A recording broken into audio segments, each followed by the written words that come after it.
یہ الزام ہے نہیں، اس صرف عدلیہ نہیں ہے، نہیں ایسی بات نہیں ہے۔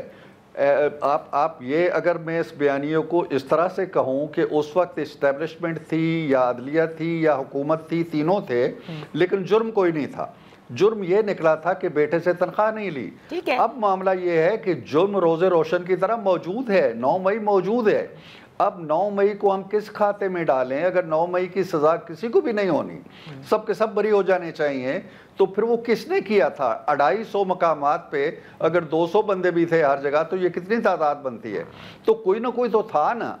اگر یہ طیارے جلے ہیں، اگر کور کمانڈر کے گھر جلے ہیں، اگر GHQ پہ حملہ ہوا ہے، اگر درست کہہ رہے ہیں آپ آپ یہ صحیح کہہ رہے ہیں، آپ صحیح کہہ رہے ہیں عرفان صاحب کہ یہ واقعات ہوئے ہیں جن کا آپ نے ذکر کیا، پورے ملک میں نظر آئے ہیں، ٹی وی سکرینز پر آئے ہیں، لیکن جب آپ برطانیہ کی مثال دیتے ہیں تو کیا برطانیہ کے اندر کیسز ایسے بنائے جاتے ہیں کہ لیسٹر میں بھی وہ شخص موجود تھا، لیورپول میں بھی تھا، سسیکس میں بھی تھا، سرے میں بھی تھا، سینٹرل لنڈن میں بھی تھا؟ یہاں پر یہ سوال اٹھائے جا رہے ہیں، اور یہی وجہ ہے کہ جو فیصلے آتے ہیں پھر ان کو لوگ متنازع قرار دیتے ہیں کہ عمر ایوب صاحب سرگودا میں بھی تھے، لاہور میں بھی تھے، اسلام آباد میں بھی تھے، فیصل آباد میں بھی تھے، اور ایک ہی وقت میں۔ دیکھیے، اب یہ جس طرح کا تاثر آپ دے رہی ہیں یا ان کے بیان کو شاید آپ کوٹ کر رہی ہوں گی، میں نہیں سمجھتا ہوں کہ ایسا ہے۔ اگر نہیں، ان کو کہنے دیں، وہ اس سے زیادہ بھی کہہ سکتے ہیں۔ میں تو یہ عرض کر رہا ہوں کہ اگر آپ برطانیہ کو کہتے ہیں نا کہ ایسا نہیں تھا، برطانیہ میں یہ بھی نہیں تھا۔ برطانیہ میں تو رات کو عدالت لگتی تھی، ملزم کو پیش کیا جاتا تھا، 2 گھنٹے اس کو دیے جاتے تھے کہ جی آپ اپنی بات کہنا چاہتے ہیں کہیں، اور تیسرے گھنٹے اس سے سزا ہو جاتی تھی۔ اب اگر ایک جگہ یعنی فیصل آباد والوں نے سزا دے دی ہے کہ جی تم فلاں وقت میں اس جگہ موجود تھے، اس لیے یہ سزا دی جاتی ہے، کل کلاں جب اسی وقت میں سرگودا میں کوئی عدالت سزا دیتی ہے، تو پھر یہ سوال پیدا ہوگا جو آپ سوال آج پیدا کر رہی ہیں۔ ابھی تو ایک جگہ اگر اس کو سزا ہوئی ہے تو ممکن ہے وہ اس جگہ موجود ہو۔ اگر ایک ہی جگہ موجود ہونے کی سزا 3 مختلف عدالتیں دیں گی، تو پھر یہ نیریٹو جو آپ بیان کر رہی ہیں، اس کے اندر کوئی جان آئے گی۔ اس وقت یہ بات نہیں کہی جا سکتی۔ اب میں پھر بات دہراؤں گا کہ ان کے پاس ان ساری چیزوں کو نلیفائی کرنے کے لیے، استغاثہ کے کیس کو ناکام بنانے کے لیے مواقع موجود ہے، کئی مواقع موجود ہیں، اور اگر یہ غلط ہو رہا ہے تو یہ ٹھیک ہو جائے گا۔ صحیح، بالکل آپ نے درست فرمایا کہ ان کے پاس وہ موقع موجود ہیں کہ وہ اعلیٰ عدلیہ کی طرف جا سکتے ہیں اور وہاں پر اپنے خلاف کیے گئے فیصلوں کو چیلنج بھی کر سکتے ہیں۔ سر، یہ تاثر ٹھیک ہے، آل پارٹیز کانفرنس کی طرف میں آؤں گی، اور اس آل پارٹیز کانفرنس میں آپ کو علم ہے کہ دیگر جماعتیں جو اپوزیشن میں ہیں، وہ چاہے پارلیمان کے اندر ہوں یا پارلیمان کے باہر کی ہوں، وہ شامل ہیں۔ اس میں سے محمد زبیر صاحب جو کہ سابق گورنر سندھ اور سابق PMLN رہ چکے ہیں، سینئر پوزیشن پہ تھے، ان کا یہ کہنا ہے کہ یہ سزائیں اس وقت ختم ہو جائیں گی، I'll say quote unquote، کہ جیسے ہی یہ نظام گرے گا، تحریک انصاف کو جو سزائیں سنائی گئی ہیں وہ ختم ہو جائیں گی۔ آپ اگری کرتے ہیں؟ پہلے اگر آپ مجھے اجازت دیں تو چھوٹی سی بات اپنے علم کے لیے، اپنی آگاہی کے لیے آپ سے پوچھ لوں کہ جس یہ آل پارٹیز کانفرنس کی یا کل جماعتی کانفرنس کی بات آپ کہہ رہی ہیں، یہ کون سی جماعتیں تھیں؟ اور ایک دوسرا یہ کہ محمد زبیر صاحب، جن کا میرے بڑے اچھے دوست ہیں، جن کا حوالہ آپ دے رہی ہیں، یہ اس آل پارٹیز کانفرنس میں کون سی پارٹی کی نمائندگی کر رہے تھے؟